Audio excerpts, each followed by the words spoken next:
Hamınıza salam dostlar, necəsiniz? Bugün sizlərlə birlikdə 8-ci sinif biologiya 1-ci hissə səhifə 17-nin tapşırıqlarını sizə başa salacağım.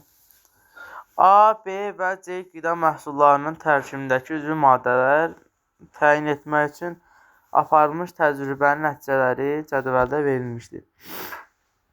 Sınaq şüşəsi yod məhlulu əlavə edildi. Qələvi mühitdə bir neçə damcı mis, sulfat məhlulu əlavə edildi.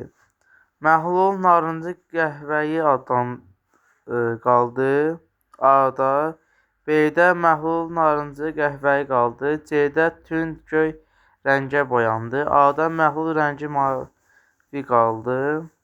Məhlul bənövşəyi rəngə boyandı. C-də məhlul bənövşəyi rəngə boyandı. Müzakirə edin. Cədvələ əsasən bu qidaların tərkibində hansı üzvi maddələr mövcuddur? Dostlar, burada sınaq şüşəsi yod məhlulu əlavə edildi. C-də bir də qələvi mühitdə bir neçə damcı mis sulfat məhlulu əlavə edildi. B və C-də burada zülallara aiddir. Çünki zülallarda qələvi mühitdə bir neçə damcı mis sulfat məhlulu əlavə etdikdən sonra bu zaman baş verir zülalda bənövşəyi rəngə boyanır. B və C-də zülaldır. Bir də qaldı sınaq şüşəsi yod məhlulu əlavə edildi. C-də isə tünd göy rəngə boyandı. Bu karbohidratlara aiddir.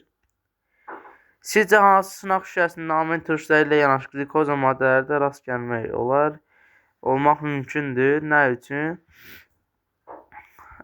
Dostlar, bildiyiniz kimi glikoza, üstə gəlsin glikoza, bu disaxariddir.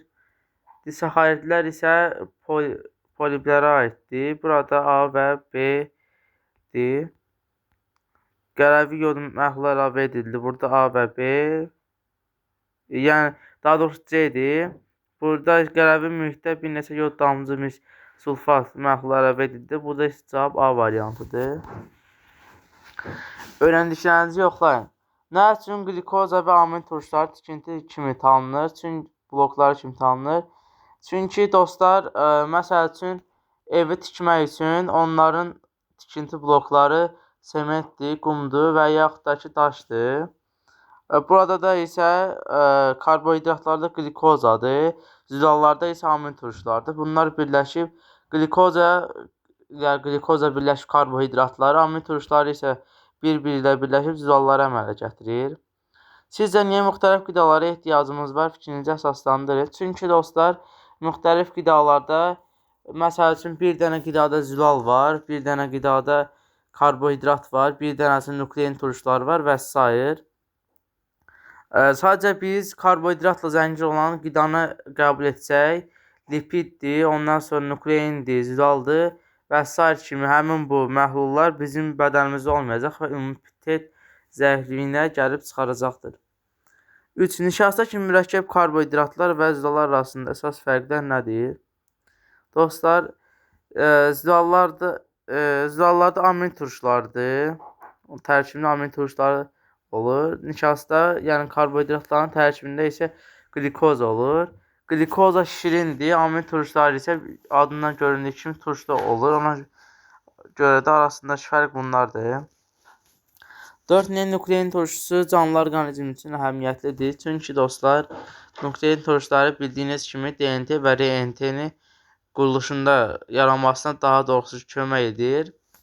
Əgər biz nuklein turşusunu qəbul etməksək, bu isə insanın öz irsi məlumatlarını daşımasını zəif olacaq və beləliklə hüceyrələrə zəif ötürüləcək DNT-lər.